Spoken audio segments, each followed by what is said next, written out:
In fact second year से government exam का पढ़ना स्टार्ट किया था, पर थर्ड ईयर में मैंने कुछ और चीजें स्टार्ट करी, जैसे कि मेरे को कुछ कुछ अपॉर्चुनिटीज मिली कुछ लोगों के लिए स्टूडियो बनाने के लिए। उस अपॉर्चुनिटी को हमने जब स्क्रैच किया तो पता चला हमने काफी सारे स्टूडियोज बनाए बीकानेर, फरीदाबाद, दिल्ली के अंदर। और वहां से हमें, अरे वाह स्क्रीन एकदम से बड़ी हो गई, अब मैं अपने आप को देख पा रहा हूँ। और वहां से मेरे को काफी सारा रेवेन्यू मिला। और धीरे धीरे करके हमारे यार शुरुआत में एक चैनल था, अब हमने 5 चैनल कर लिए हैं। हम क्लास 12th और 11th और कॉलेज स्टूडेंट्स को कुछ कुछ पढ़ाने की प्रयत्न करते हैं। मैं साथ में मुर्गी फार्म भी चलाता हूँ और हमारा थोड़ा थोड़ा रियल एस्टेट में काम चलता रहता है। और मेरा विजन ये है कि यार 2025 तक जितना भी पढ़ाई रिलेटेड कंटेंट है एनिमेटेड वर्जन में हम सारे बच्चों को प्रोवाइड कर सकें। विद इन 6 मंथ्स एक बहुत धांसू ऐप बन रहा होगा, जो कि एक नॉर्मल ऐप नहीं होगा, उसका बहुत ज्यादा इंटरेक्टिव एनिमेटेड इंटरफेस होगा। एक ऐसा ऐप होगा जो कि शायद आज के दिन हजारों करोड़ों की जो कंपनी वर्थ लेके बैठी है एजुकेशन इंडस्ट्री में, उसके इक्विवेलेंट हम बना रहे होंगे। और सारा कंटेंट जो लाखों में बिक रहा है वो आपको फ्री में अवेलेबल होगा। और बस ये मेरा इंट्रोडक्शन था। पिछले 1.5 साल में यार थोड़े थोड़े सोलोप्रेन्योरशिप के अंदर हम घुसे हैं। हमारी जो टीम, पहले मैं एक काम करता था, अब हमारे पास 30 से ऊपर एनिमेटर्स हैं, 15 फैकल्टी मेंबर्स हैं, जिनमें वो लोग हैं जिन्होंने आईआईटी दिल्ली वगैरह से आपके मास्टर्स में गोल्ड मेडलिस्ट हैं, वो बोर्ड टॉपर्स रह चुके हैं, वो सेंट स्टीफेंस में पढ़ रहे हैं, वो ग्रेजुएट हैं टॉप आईआईटीज एनआईटी से। ये हमारी टीम है, सारे के सारे यंग इंडिविजुअल्स हैं, एक ही डायरेक्शन में काम कर रहे हैं। This was my intro. Now क्या करेंगे, कुछ पॉइंटर्स लिखने स्टार्ट करते हैं जो मेरे को समरी ठीक लगी। पहला मेरा मानना ये है यार कि अगर आप अपने 20s में हो, अर्ली 20s में हो, अंटिल योर 30s आपकी एक प्रायोरिटी ऑर्डर होनी चाहिए लाइफ में।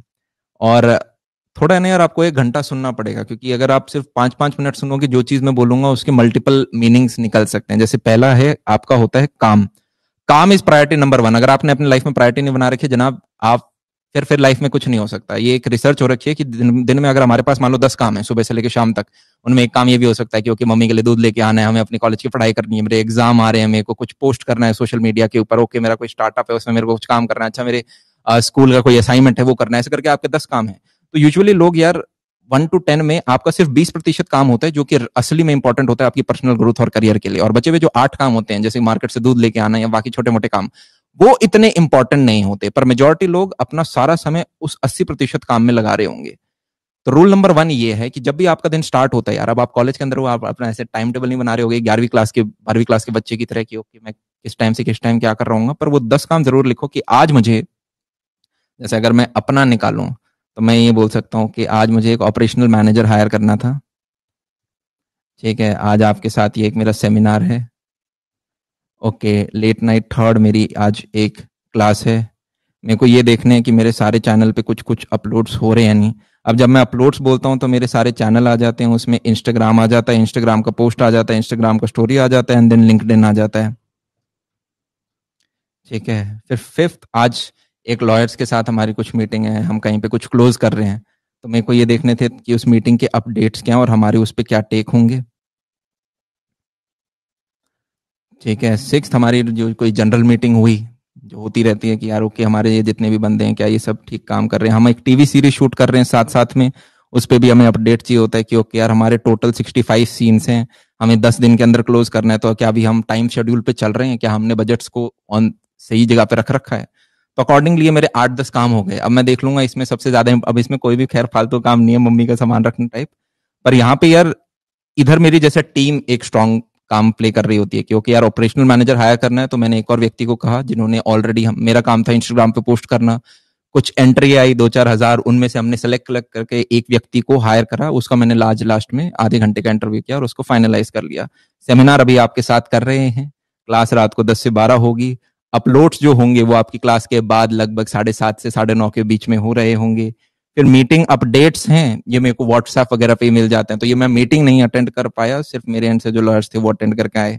जनरल मीटिंग है, ये शायद आज कैंसिल हो रही होगी क्योंकि इसके लिए समय नहीं बचेगा। और इस प्रकार से आपको भी अपने दिन में लिखने हैं, और जो टॉप 3 है वो जरूर करने हैं। स्टूडेंट लाइफ में ऐसे आपके 10 काम नहीं निकल के आ रहे होंगे, या अभी हम सोलोप्रेन्योरशिप में इसलिए सारे ऐसे काम निकलते हैं, सारे देखने पड़ते हैं। पर आपको अपना पता होना चाहिए कि ओके यार दिन में मेरे को कोडिंग करना है, ठीक है, एटलीस्ट 1 घंटा देना है, 2 घंटे देना है, या फिर ये एक मेरी साइड हसल है, क्या मैंने साइड हसल पे ये काम करना है, मेरे को 2 पोस्ट मारने हैं, आपका अपना कुछ हो सकता है यार, मैं हमेशा कंटेंट की डायरेक्शन में देखता हूँ। ये फर्स्ट था। अब एक फैक्ट है यार जो कि मैं काफी दिनों से लोगों को अपनों को बता रहा हूं कि पहला, दुनिया के 3% लोग होते हैं जो बचे हुए 97% से ज्यादा पैसे कमाते हैं। और इस चीज को जब सुनता हूं तो बड़ा शॉकिंग सा लगता है कि क्या 97% लोगों को ये नहीं पता कि जिंदगी में क्या करना चाहिए, या 3% लोग बहुत ही ज्यादा अल्ट्रा स्मार्ट हैं। ट्रस्ट में 3% लोग ज्यादा स्मार्ट नहीं है, वो ज्यादा प्रैक्टिकल है, वो ज्यादा प्रैक्टिकल है। ठीक है, आप इस चीज को लिखो पहले, 3% earn more than the remaining 97%। कोई भी डोमेन क्यों ना हो यार, ठीक है, आप किसी भी डोमेन की बात करें, चाहे वो लॉयर है, चाहे वो सीए है, चाहे वो इंजीनियर है, चाहे वो डॉक्टर है, चाहे वो कंटेंट क्रिएशन है, किसी भी फील्ड के अंदर जो ऊपर के 20% लोग हैं, मान लो अगर हम जर्नलिज्म की बात करें तो ऊपर के 20% लोग नीचे के 80% लोगों से कंबाइंड ज्यादा कमाते हैं। और इस 20% में भी ऊपर का जो 1% व्यक्ति है, जो कि यार आपके आप एनडीटीवी खोलते हो, आज तक खोलते हो, तो आपको जो फेस दिखाई देता है वो है टॉप 1%। वो सबसे ज्यादा अर्न कर रहे होते हैं, वो अपनी ब्रांड वैल्यू भी बना रहे होते हैं। तो आप यार जब भी सवाल पूछते हो कि भैया which domain is good, every domain is good, प्रश्न ये है कि क्या आप सबसे पहले उसके टॉप 20% में पहुंच सकते हो, और उसके बाद क्या आप उस टॉप 1% में आ सकते हो। हर डोमेन का टॉप 1% हाईली लुक्रेटिव होता है। थर्ड चीज यार, आपको लाइफ में प्रायोरिटी सेट करनी पड़ेगी। एक तो प्रायोरिटी थी जो डे टू डे बेसिस पे मैंने आपको कहा, आपके दिन के 10 काम होते हैं पर उनमें से 3 ही काम हैं जो कि सबसे ज्यादा इंपॉर्टेंट हैं। एक प्रायोरिटी ये होती है जो आप लाइफ में स्ट्रक्चर बनाते हो। अर्ली 20s में मेरा मानना है कि आपका स्ट्रक्चर ऐसा होना चाहिए, priority number 1 should be given to काम, जो भी आपका काम है। Priority number 2 should be given to family, और फैमिली में मेरा डेफिनेशन थोड़ा अलग है। फैमिली में पहले आते हैं पेरेंट्स, दूसरे आते हैं सिबलिंग, ये उसी ऑर्डर में है कि कौन आपके साल कितने सालों से है। थर्ड, अगर आपकी शादी वादी हो गई है तो स्पाउस, और वो आपकी हुई नहीं है तो ठीक है। तो फोर्थ आपका होता है लास्ट में फ्रेंड। अब यार ये आपको शायद थोड़ा हार्श लगे, पर मेरा मानना ये है, क्या आपके पेरेंट्स आपको 100 करोड़ रुपए के लिए मारेंगे? मैं उन्हें बोलूंगा कि टेक 100 करोड़ रुपीज, और ये जो बच्चा है जिसके अभी आपके बोर्ड में अच्छे नंबर नहीं आए, ठीक है, आपने 97 सोचे थे पर ये 94 लिया है, 100 करोड़ लो और मार दो अब इसको, तो वो नहीं मारेंगे आपको। पर वहीं पे आपके अगर किसी भी दोस्त से पूछा जाए कि यार टेक 100 करोड़, आपको डायरेक्टली नहीं मारना, कोई थर्ड पर्सन नहीं मार देगा इसे, तो कितने प्रश्न व्यक्ति हैं जो कि आपके साथ खड़े होंगे, आपको बचा रहे होंगे, वो फ्रेंड के डेफिनेशन में आता है। पूरी लाइफ में हम शायद एक आधा दोस्त बना पाते हैं अपनी जिंदगी में। Second priority is family and third priority is no one. कोई नहीं है थर्ड प्रायोरिटी, भाड़ में जाए सब। फर्स्ट काम, सेकंड फैमिली, और थर्ड है भाड़ में जाए। मेरा अभी मैं 30s में पहुंचा नहीं यार, पर यूं लगता है मुझे 30s के बाद शायद ये प्रायोरिटी ऑर्डर बदलता होगा। फर्स्ट आपका फैमिली, क्योंकि अब आपकी शायद बच्चे हो गए, रिस्पॉन्सिबिलिटी उनकी तरफ हो जाती है, और सेकंड आपका काम हो जाता है, एंड थर्ड फिर से दोबारा भाड़ में जाए। राइट, ये आपको दिमाग में रखना पड़ेगा। आपका गोल ये नहीं है कि मुझे अपने पड़ोसी से लड़ना है, ठीक है, आपका गोल ये नहीं है कि आपके साइड वाले रूम में जो व्यक्ति है वो लाउड स्पीकर पे गाने बजा रहा है, आप डिस्टर्ब हो रहे हो। मनुष्य की तरह आप एक बार उसे बोल सकते हो आवाज कम करे, नहीं मानता तो आप ही लाइब्रेरी में चले जाओ या आप दूसरी जगह चले जाओ, हेडफोन्स पहनो, कुछ और करो। आपके मेन गोल वो नहीं है। हर व्यक्ति के अंदर यार एक ईगो, एक एटीट्यूड, एक सेल्फ रिस्पेक्ट प्रिजर्व करने का होता है। आप उस चीज को छोटी छोटी चीजों के अंदर मत लगाओ, वो ईगो को अटैच करो एक ऐसे गोल के साथ जो कि आपसे बहुत गुना बड़ा हो। एक सपना लो यार, मैं हमेशा एक स्ट्रक्चर बताता हूँ, इसको भी आप लिख सकते हैं। स्टेप नंबर 1 होता है, एक ड्रीम लेना होता है आपको कि यार मैं अपनी जिंदगी में ये करना चाहता हूं। अगर आपको यही नहीं पता अभी जिंदगी में क्या करना चाहते हो, तो एक और पेज निकालो अपना, ठीक है, और उसमें लिखो सबसे ऊपर एक प्रश्न, what do I really want to do. ठीक है, और मैं चाहता हूं अब इसमें आप एटलीस्ट ज्यादा भी नहीं तो 15 से 20 से 25 चीजें लिखें। इसमें कुछ भी हो सकता है कि ओके यार मेरे को जिंदगी में XYZ अमाउंट कमाना है, मेरे 3 घर होने चाहिए, ठीक है, मेरे को मम्मी को ये फलाना चीज देनी है, पापा को मुझे ये कार गिफ्ट करनी है, अच्छा मेरा एक फार्म हाउस होना चाहिए, चाहे मटीरियलिस्टिक हो चाहे कितना ही स्टूपिड हो, ठीक है, कि मेरे को सारे कॉन्टिनेंट्स में घूम के आना है, मुझे 1 लाख किलोमीटर की रोड ट्रिप मारनी है, मुझे सारे कितने भी स्टूपिड चीजें, वो सारी चीजें लिखो। ठीक है, मैं चाहता हूँ आप, अगर आपके पास टाइम है तो आप सेमिनार के साथ साथ भी लिख सकते हैं, और उनमें से जो टॉप 3 हैं उन 3 को पकड़ लो और बाकी सबके बाद में क्रॉस मार देना। ठीक है, उनमें से टॉप 3 को पकड़ना और बाकी सबको क्रॉस मार देना। राइट, होता क्या है यार कि एक आध ही गोल होते हैं और उनसे आपके सारे अपने आप हो जाते हैं। मान लो आपका गोल ये है कि यार okay I want to do a successful business in the fashion industry, ठीक है, तो आप फैशन इंडस्ट्री में अगर एक सक्सेसफुल बिजनेस कर पाते हो तो उससे आप एक अच्छी गाड़ी भी ले सकते हो कल को, आप अपने फैमिली मेंबर्स की भी टेक केयर कर सकते हो, आप अपनी मम्मी को घुमा भी सकते हो, आप खुद भी घूम सकते हो। बचे हुए जो 25 काम हैं वो अपने आप हो जाते हैं। Only 3 are important. So make a list of 20 to 25 things that you really really want to do in life before you die, और उसके बाद उनमें से 3 पकड़ लो और उन 3 पे आपको फोकस करना होता है। तो होता क्या यार, काफी बार हम अपनी लाइफ में सिर्फ डिसीजंस लेते हैं, मेहनत से फर्क नहीं पड़ता। आप चाहे लेबरर हो, वो भी 8 से 10 घंटे काम करता है, ठीक है। एक इंजीनियर भी 8 से 10 घंटे काम करता है। लेबरर को मिलते हैं 700 रुपए दिहाड़ी पर डे, आपको मिलते हैं लाख रुपए का पैकेज पर मंथ। और फिर आप और ऊपर जाते हो तो फाउंडर्स वगैरह वो तो इन्वेस्टमेंट वगैरह उठा रहे होते हैं, वो और भी ऊंचे नंबर्स में खेल रहे होते हैं। So it's not about the hard work, it's about कि आपने कितने अच्छे डिसीजंस लिए हैं लाइफ में, आप कितने क्रिएटिव हो। सबसे हाई पेइंग जॉब्स कौन सी हैं बताओ? ऐसे ही सोच लो दिमाग में। अब रिप्लाई तो नहीं आ रहा है यहाँ पे, पर मैं एज्यूम कर रहा हूँ आप मन में बोल रहे होगे। सबसे हाई पेइंग जॉब कौन सी होती है? सबसे हाई पेइंग जॉब होती हैं क्रिएटिव थिंकिंग। बड़ा स्टूपिड सा लगा होगा भाई, क्रिएटिव थिंकिंग। हाँ जी, क्रिएटिव थिंकिंग, सोचने का पैसा मिलता है आपको। पायलट सी है, एंटरप्रेन्योरशिप आ रहे हैं आंसर्स चैट पे नहीं सबसे नहीं नहीं, ज्यादा। चलो एक फैक्ट मैं और बता देता हूँ यार। चलो आपको कमेंट्स दिख रहे हैं, मेरे को कमेंट्स नहीं दिख रहे शायद, या तो सर मेरी ये साइड में लाइव चैट का होगा ऑप्शन, आप अगर अच्छा देखना हो अच्छा, तो। वो सॉरी, चैट्स हाँ इनेबल जी। करनी थी, सॉरी यार। मैं अब दिख रहा है मुझे। एक फैक्ट है यार, शायद मैंने आपको ऑलरेडी बता रखा होगा। यूनाइटेड स्टेट्स यार एक डेवलप्ड नेशन है, हम एक डेवलपिंग नेशन है, ठीक है। वहां पे यूएस के अंदर जो चीज है, लगभग 20-30 साल बाद हमारे साथ वो चीजें हो रही होंगी। उधर 1 करोड़ मिलियनेयर्स हैं। मिलियनेयर होता है जिसके पास 7 करोड़ रुपए होते हैं, ठीक है। 1 करोड़ वहां पे मिलियनेयर्स हैं, उनमें से 90% लोग आपके वो हैं जो कि स्मॉल बिजनेस करते हैं, सोलोप्रेन्योर्स हैं या एंटरप्रेन्योर्स हैं, बेसिकली प्राइवेट काम कर रहे हैं खुद का, वो हैं 90% लोग। और सिर्फ 10% लोग हैं जो कि आपके प्रोफेशनल्स हैं। प्रोफेशनल्स में आपका वही आ गया जो आपने कमेंट में लिखा था, CA, engineer, lawyer, doctor, journalist, ठीक है। तो ये सारे प्रोफेशनल्स मिलकर सिर्फ 10% बनाते हैं सारे मिलियनेयर्स का, और 90% जो मिलियनेयर्स हैं वो प्राइवेट सेक्टर में काम कर रहे हैं।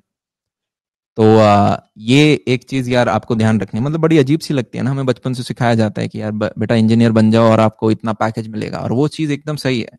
अगर आप इंडिया में आज के दिन टॉप कंपनी माइक्रोसॉफ्ट हो गई, गूगल हो गई, अडोबी हो गई, अमेजॉन हो गई, आरसीएम हो गई, अटलासियन हो गई, ठीक है, इन सब में आप जॉब पा लेते हो और आपका पैकेज वही कुछ 70,000 से लेके 1.25 लाख के बीच में है, जनाब आप ऑलरेडी टॉप 1% में हो इंडिया के। You are already in top 1% of India. अगर हम आपके एज सेक्टर में देखें तो कि भाई 21 साल के बच्चे के पास इतना पैकेज है। प्रश्न ये है कि उस 1% में अगर आपको 0.1% में आना है, वो 1 लाख का पैकेज अगर आपको 10 लाख का पैकेज करना है, तो जनाब फिर प्रोफेशनलिज्म से बात नहीं बनती।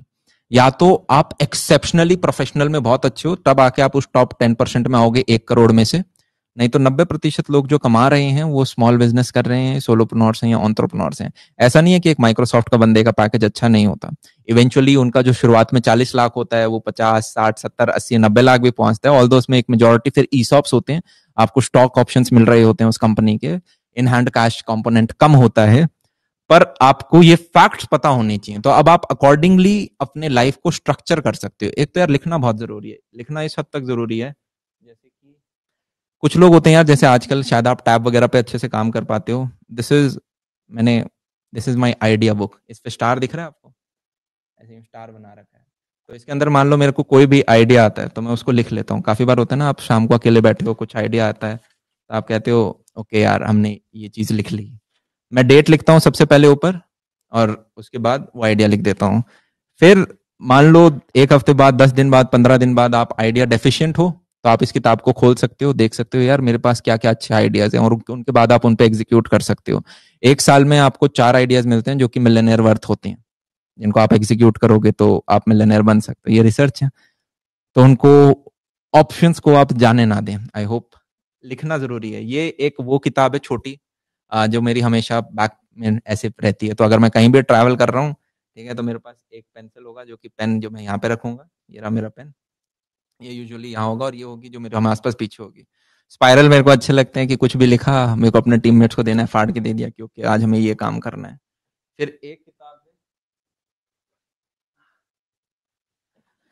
है ये रही, जिसमें हम डे टू डे अपना लिखते रहते हैं। जैसे भी मैं आपका सेमिनार लिख रहा हूँ, कुछ भी इंपॉर्टेंट पॉइंट्स अभी हम ऑन द स्पॉट लिख रहे हैं, वो लिख लिए। फिर एक किताब हो गई इस तरह की जिसमें आपकी कुछ मान लो बुक समरी वगैरह हैं, ठीक है। तो आपने कोई भी किताब पढ़ी, ये आपके पीछे इतने जो किताबें दिख रही हैं, ये ऊपर वाला रैक है, ये हम ऐसे चेंज करते रहते हैं हफ्ते वाइज। तो उसकी आपने बुक समरी इसके अंदर लिखी। अब बुक में भी यार मैंने ये देखा है कि एक कोट था, if you don't read a book 10 times तो फायदा नहीं है, क्योंकि एक बार पढ़ के आप सिर्फ 10% रिटेन कर पाते हो। तो रीड 10 टाइम्स सो दैट आपको वो सेल्फ फिक्शन नहीं पढ़नी है, नॉन फिक्शन में फायदा होता है। ठीक है, नॉन फिक्शन से सिर्फ इंग्लिश रीडिंग फास्ट होती है और इंग्लिश ठीक होती है, नॉन फिक्शन से आप पर्सनल ग्रोथ भी करोगे और बाकी बेनिफिट्स भी होते हैं। जो हमने बुक समरी लिखी उसके फिर लास्ट में ये जो बड़ी नोटबुक है उसमें फिर फ्लो चार्ट्स बनाए जाते हैं, सिंगल पेज 2 पेज टाइप। तो एक ये रिसेंट अपने हम भी छोटी किताब रखी है, ठीक है, this is a small notebook. अब इसके अंदर क्या है, कोट्स। अगर मेरे को कुछ भी लगता है कि यार ये कोट आज दिमाग में अच्छा आया, तो इस पूरी किताब को मुझे अपने पर्सनल कोट से भरना है। आप जब एक कोट सोचते हो ना, तो उसके लिए आपको दिमाग में बहुत सारी पॉजिटिव थॉट्स दौड़ानी पड़ती हैं, और उस प्रोसेस के दौरान आप अपने आप को सेल्फ अफर्मेशन दे रहे हो, आप अपने सबकॉन्शियस माइंड को ट्रेन कर रहे होते हो कि यस एवरीथिंग इज गुड, और अगर आप ढंग से काम करोगे all positive energies are with you, और आप वो पर्टिकुलर चीज फोड़ रहे होगे। This is very important. आपका जो भी ब्रेन होता है ना, उसको आप 3 भागों में बांट लो। सबसे एक होता है आपका लेफ्ट ब्रेन, एक होता है आपका राइट ब्रेन, और एक होता है आपका subconscious brain, and the most powerful is subconscious brain. तो अभी जैसे मैं आपके साथ सेमिनार ले रहा हूं, ये सारी बातें आपके टप्पा खा के चले जाएंगी, आप 1 दिन बाद 2 दिन बाद भूल जाओगे। ये ट्रू फैक्ट है। क्यों? क्योंकि जनाब मैं आपके मैक्स टू मैक्स लेफ्ट जो कि क्रिएटिव ब्रेन है उसको एक्टिवेट कर रहा हूँ कि हाँ यार ये बंदा कह तो सही रहा है, 90% लोग जो मिलियनर्स हैं वो प्राइवेट सेक्टर में कुछ कुछ कर रहे हैं, तो मुझे अपना कुछ ट्राई करना चाहिए। और क्योंकि आजकल इंटरनेट का जमाना है, तो आई शुड डू समथिंग जो कि सोशल मीडिया ऐप या वेबसाइट से रिलेटेड कुछ होना चाहिए, जिस भी डोमेन में मैं सोच रहा हूँ। अगर जैसे हम जर्नलिज्म ही ले रहे हैं, आई गेस जर्नलिज्म में काफी सारे लोग हैं इंडिया में जिन्होंने शायद यूट्यूब से स्टार्ट किया। आई गेस ध्रुव राठी से अभी मेरा पॉडकास्ट हुआ था, वो जर्नलिज्म में नहीं है प्रॉपर, पर आई गेस वो व्यक्ति चाहे तो टोटल अब जर्नलिस्ट बन सकते हैं। ठीक है, तो आप कहीं से भी यार आज फर्क नहीं पड़ता आपके पास डिग्री कौन सी है, आप इंजीनियर हो, आपने कितना पैसा है घर वालों के पास, 54 है या लाख रुपए हैं, 10 लाख रुपए हैं, आप स्टार्ट कर सकते हो अपने रूम से। अगर आप नहीं कर रहे हो जनाब, ये टोटली आपकी फॉल्ट है। अगर आज से 10 साल बाद आप मिलियनेयर नहीं हो, ये टोटली आपकी फॉल्ट है। इसमें आपके घर वालों का कोई लेना देना नहीं है, इसमें एजुकेशन सिस्टम का कोई लेना देना नहीं है, इसमें सरकार का भी कोई लेना देना नहीं है। सरकार मिलियनेयर्स नहीं बनाती, सरकार गवर्नमेंट जॉब्स देती है। और अगर आपको अपॉर्चुनिटी चाहिए, मुझे लगता है कि यार हमारे देश में जितने यंगस्टर्स हैं और उनकी जितनी नीड है, इतना स्ट्रांग मार्केट प्लेस है आज के दिन। अगर आप उनके लिए जनाब ये एक पेन बनाते हो, अच्छा ठीक है, और ये पेन इतनी और हमारे पास पॉपुलेशन है, खरीदते हैं जनाब, आपके पास मिलियनेयर। एक चाय वाले यार आजकल इंजीनियर से ज्यादा कमा रहे होते हैं। मैं पता नहीं कौन सी टॉक देख रहा था, वहां पे मैं देख रहा था कि यार एक चाय वाला है जो कि करोड़पति बन चुका है। एक चाय वाले का यार मैंने थोड़े दिन पहले, शायद आपके ही 1.5 साल पहले सेमिनार में थापड़ में ये एग्जाम्पल लिया था। उसका शायद पैकेज था 2.5-3.5 लाख। एक मोमोज वाला था जिसका पैकेज 6 लाख था। मैं ऐसे बात जा सके पूछता हूँ, तो यार इट्स अप टू यू कि आप में कितनी आग है और आप वो चीज एग्जीक्यूट करते हो। मैं थोड़े से कमेंट्स पढ़ लेता हूँ। मुझे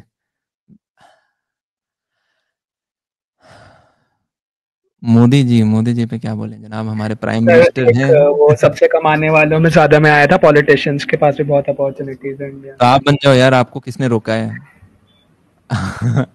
आप बन जाओ, आपको किसने रोका है? अकॉर्डिंगली आपको उतना स्ट्रक्चर बनाने की कोशिश करो, रास्ता बनाने की कोशिश करो। काफी सारे, कोई भी पॉलिटिशियन में जरूरी नहीं है सिर्फ नेपोटिज्म हो। काफी बंदे हैं जो कि एकदम जीरो से स्टार्ट हुए और ऊपर तक गए हैं। उनकी जर्नी एक बार पढ़ने की कोशिश करो। आपको कुछ पहले ऐसा काम करना होता है जिसमें आपने वैल्यू एडिशन की हो। ठीक है जनाब, आपको लगता है कि हमारे पॉलिटिशियंस उतने एजुकेटेड नहीं है, तो आप एजुकेटेड हो, आप क्यों नहीं बन जाते? मैं तो कहता हूँ अपने क्लास में जब बच्चों को पढ़ाता हूँ कि कुछ जिंदगी में ऐसा काम करो कि तुम्हारे बच्चे पार्लियामेंट में बैडमिंटन खेलें। तो यस, बनो आप पॉलिटिशियंस। और पर इस हिसाब से वो ऐसे बोल रहे हैं कि अच्छा अंडर द टेबल करके वो रिचेस्ट बनना चाहते हैं। मतलब वो, मैं उस चीज को प्रमोट नहीं कर रहा हूँ, मैं ये बीइंग अ पॉलिटिशियन प्रमोट कर रहा हूँ। यहाँ पे आपको पैसे कमाने हैं, आप अपना स्टार्टअप खोलो, आप बिजनेस करो भैया। Switching from service based to product based. Service base से प्रोडक्ट बेस में जाना आएगा। हमने उसके लिए कोर्सेज बना रखे हैं C++ जावा के। जावा भी आ रहा होगा, हमने बना लिया, अपलोड होगा, आपका पूरा कोर्स कंप्लीट हो चुका है। आपको पैसे देने तो काफी लोग हैं, 20-25 हजार में भी सेम चीज आपको करा देंगे ऑनलाइन। 5-6 महीने की मेहनत लगेगी जनाब, और उसके बाद आपके कॉलेज में ऑन कैंपस है तो वेल एंड गुड। अगर ऑफ कैंपस है तो उस पर ऑलरेडी मैंने 1 घंटे का वीडियो बनाया है, सबसे फास्टेस्ट तरीका होता है कि आपका कोई रेफरल दे दे, कोई सीनियर हो जो अमेजोन में काम कर रहा है वो आपको रेफर कर दे कि यार दिस पर्सन इज गुड। पर वो रेफर आपको तभी करेगा जब आपके सीवी में स्ट्रॉन्ग रेज्यूमे होगा, आपके कोड शेफ पे 5 स्टार रेटिंग है, क्योंकि आप उनका रेफरल जब सेलेक्ट होता है तो उन्हें 50-70 हज़ार रुपए का फायदा होता है। तो वो अपने सगा भाई हुआ तो ठीक है, वरना किसी का भी रेफरल नहीं देंगे अनटिल अनलेस वो स्ट्रॉन्ग कैंडिडेट नहीं है। तो if you are a strong candidate आप रेफरल के थ्रू सबसे फास्ट जा सकते हो। भैया स्पेस एक्स जैसी कंपनी कैसे ओपन करें? भाई साहब एक तो बढ़िया एकदम क्वेश्चन, एकदम ऐसे प्यारे प्यारे आते हैं ना। मैं अभी जस्ट इससे थोड़ी देर पहले एक यूट्यूब पे वीडियो देख रहा था, इलॉन मस्क का कुछ था, एक जगह पे उन्होंने सेमिनार ले रखा था। तो यार सबसे पहले आप किसी भी इंडिविजुअल की मेरे हिसाब से जर्नी ट्रैक करो। उन्होंने सबसे पहले एक छोटी कंपनी जैसे आपकी पेपाल वगैरह हैं, ठीक है, ये बनाई थी, इसको सेल आउट किया था, वहां से जो पैसा कमाया था उस पैसे को इन्वेस्ट करके उन्होंने आगे फर्दर बिजनेसेस बनाए हैं। तो वो भी सीधा स्पेस एक्स पे नहीं गए, उन्होंने पहले छोटे काम किए थे, उनको सेल आउट करके जो कमर्शियल्स कमाए। तो आप जिस भी डोमेन में जा रहे हो, ठीक है, उसमें ढंग से करो, 5-7 साल काम करो, कुछ पैसा कमाओ, उस पैसे को आप रीयूज कर सकते हो। और आई गेस सारी कंपनी ठीक है, स्पेस एक्स थोड़ी कूल लगती है और बहुत बढ़िया काम कर रही है। भैया how to start IT company, I guess जिस भी सेक्टर में तुम काम करना चाहते हो यार, आपको उसका एक अच्छा खासा रगड़ा हुआ एक्सपीरियंस होना चाहिए 2-3 साल का, कि यार you know everything about it. तो आपको आईटी कंपनी खोलनी है तो या तो जनाब 3 फाउंडर में एक सीटीओ हो, या फिर आप अकेले हो तो आपको खुद की टेक की नॉलेज जरूर होनी चाहिए, राइट। और शुरुआत में यार आप खुद ही काम करते हो, मतलब ये थोड़ा सा इमेच्योर क्वेश्चन है how to start IT company. आप अकेले स्टार्ट होते हो, या तो आपके पास वो खुद स्किल एक्वायर्ड हो, या आपकी टीम में किसी के पास स्किल एक्वायर्ड हो, आ, और आप काम करते हो यार। शुरुआत के 6-7 महीने स्टार्टअप को आप ही फंड कर रहे होते हो, ठीक है, आप खुद का पैसा लगा रहे होते हो।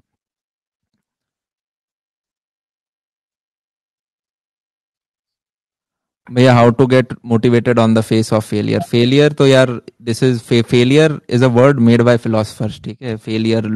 और एक और शब्द था लूजिंग। कोई ऐसा व्यक्ति नहीं है यार जो फेल नहीं होता हो, हर व्यक्ति हर दिन फेल होता है, मतलब इसमें मैं क्या चीज, आई गेस ये चीज। भाई साहब क्वेश्चन बहुत सारे हैं, मैं बहुत डिस्ट्रैक्ट हो रहा हूँ, मैं कमेंट सेक्शन से इस तरफ होता हूँ। फेलियर पे सिर्फ हम बात करते हैं सबसे पहले जनाब।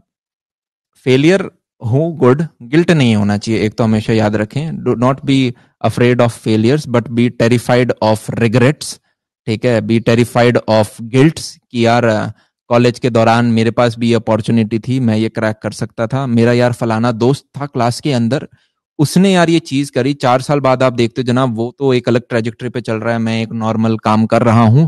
जनाब आपके पास भी सेम अपॉर्चुनिटी थी, आपने ग्रैब नहीं करी। लकी वो व्यक्ति नहीं होता जनाब जो हम सोचते हैं, लकी वो व्यक्ति है जो कि राइट अपॉर्चुनिटी को ग्रैब करता है और एग्जीक्यूट करता है। अपॉर्चुनिटीज आप सबके पास हैं, इक्विवेलेंट अपॉर्चुनिटीज हैं, बस हम सोच लेते हैं अगर उसके ऊपर, तो एग्जीक्यूट नहीं करते। वो मैं शायद पहले पेज पे लिखवा भी रहा था। स्टेप नंबर 1 होता है ड्रीम बिग, जो भी आपने सपना लिया उसको 10 से मल्टीप्लाई करो। स्टेप नंबर 2 होता है start today, do it now, ठीक है। अगर आपने सोच लिया तो मतलब आइडिया है, तो चाहे सेमिनार छोड़ के भाई उस पर स्टार्ट करना पड़े, पैरेलल स्टार्ट जरूर करो। मतलब एक 5 सेकंड रूल होता है कि अगर आपके दिमाग में कोई चीज आई है, अगर आपने 5 सेकंड में एग्जीक्यूट नहीं करा है उस चीज को, तो there is a high probability आप उस चीज को आप छोड़ रहे होगे। तो अगर और कुछ भी नहीं तो एटलीस्ट एक पेज पे स्ट्रक्चर बना लो कि मैं किस हिसाब से प्लान एग्जीक्यूट कर रहा हूँ, या व्हाट इज माय स्ट्रैटेजी। और जब हम ये बात करते हैं how to make a company successful या how to make any small business successful, आपको एक क्वेश्चन ये भी पूछना है अपने आप से कि व्हाट आर द वेज कि ये फेल हो सकता है। So if you know the recipe कि यार ये चीज कैसे कैसे फेल हो सकती है, वो भी जरूरी होती है, equivalent, in fact more important than कि वो चीज सक्सेसफुल कैसे होगी। आप किसी भी इंडिविजुअल को पकड़ोगे यार, हर एक की सक्सेस जर्नी अलग अलग होती है, पर कुछ गड्ढे होते हैं जो कॉमन होते हैं और वो आपको अवॉइड करने होते हैं, राइट। भैया tell about your books, all books are good यार। सेल्फ ग्रोथ में मैं तो यूजुअली ये करता हूँ कि आपकी लाइब्रेरीज होती हैं मॉल्स के अंदर, ठीक है, आप जहाँ भी रहते होगे वहाँ पे किताबों के बुक स्टोर्स होते हैं बेसिकली। आप बुक स्टोर में जाते हो, आप घंटे भर 2 घंटे वहाँ खड़े हो सकते हो, किताबें देख सकते हो, और जो मुझे पसंद आती हैं कि हाँ यार इस किताब को मैं पढ़ सकता हूँ, समय बिता सकता हूँ, वो पढ़ता हूँ। तो जैसे बड़ी थोड़ा तो शायद लेम लगेगा, पर मुझे छोटे फॉन्ट बहुत गंदे लगते हैं, तो मैं वो किताब देखता हूँ जिनमें बड़े फॉन्ट हों और चीजें पॉइंट वाइज दे रखी हूँ। मुझे लॉन्ग पैसेजेस वो बिल्कुल पसंद नहीं, पॉइंट वाइज दे रखी हूँ। तो मेजोरिटी आपको किताबें ऐसी दिखेंगी जहाँ पे ऊपर एक हेडिंग है और कुछ पैराग्राफ में उस चीज का सॉल्यूशन दे रखा है या इंपॉर्टेंट चीज को पॉइंटर्स में कर रखा है, वैसी किताबें मेरे को अच्छी लगती हैं। वो रिवाइज करने के लिए भी फास्ट प्रोसेस होता है। एक जो सबसे ज्यादा इम्पोर्टेंट क्वेश्चन है सर, वो है स्टार्टअप टिप्स। स्टार्टअप टिप्स जनाब, देखो अगर आपको पैसा उठाना है तो आपके कॉलेज में इंक्यूबेटर होते हैं, ठीक है। आई गेस थापड़ में भी इंक्यूबेटर सेल होगा, वहां पे आप जा सकते हो। आपके 5-7% इक्विटी लेते हैं और आपको 7-7.5 लाख रुपए दे देंगे, उससे आप काम कर सकते हो। आपको एक ऑफिस स्पेस, क्लासरूम दे देते हैं जो कि आपका ऑफिस स्पेस बन जाता है और वहां से आप स्टार्ट कर सकते हो। मेरा मानना यूं है यार, देखो कुछ 3-4 टिप्स हैं। अगर आप इन्वेस्टर हमेशा तभी पैसा इन्वेस्ट करता है जब आप ऐसा एक प्रोडक्ट लो जो कि एक्सपैंड इजिली हो सके। वो 1,000 से 10 लाख लोगों तक जो पहुंचने का प्रोसेस हो वो फास्ट हो, उसे चाहे आप मार्केटिंग से अचीव कर पाओ।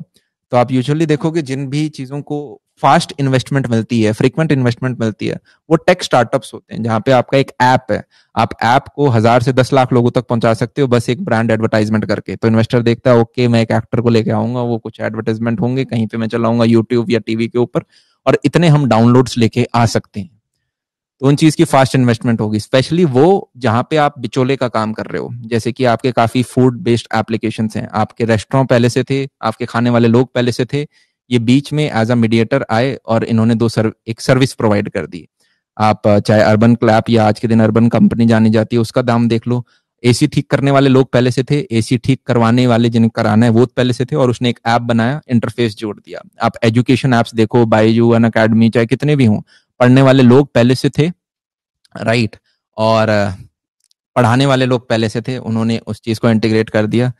तो ये जो इस बेस पे अगर आप कोई स्टार्टअप खोलते हो तो वो फास्ट उठता है एज कंपेयर टू, ऐसा नहीं है कि यार बाकियों को नहीं मिल रहा होगा, ठीक है। जैसे वाव मोमो है, वो भी उठा हुआ है, पर वहां पे क्या है कि आपको फिर प्रॉपर स्टोर्स बनाने पड़ेंगे, हर जगह इंफ्रास्ट्रक्चर लगाना पड़ेगा, ठीक है। वो आर्किटेक्चर उतना सुंदर बनाना पड़ेगा, तो उसको फंडिंग मिलने के, उतने फ्रीक्वेंट फंडिंग मिलने के चांसेस कम होते हैं as compared to a tech startup. एक और था भैया, फाइनेंशियली इंडिपेंडेंट टिप्स एट 24। एक काम करो यार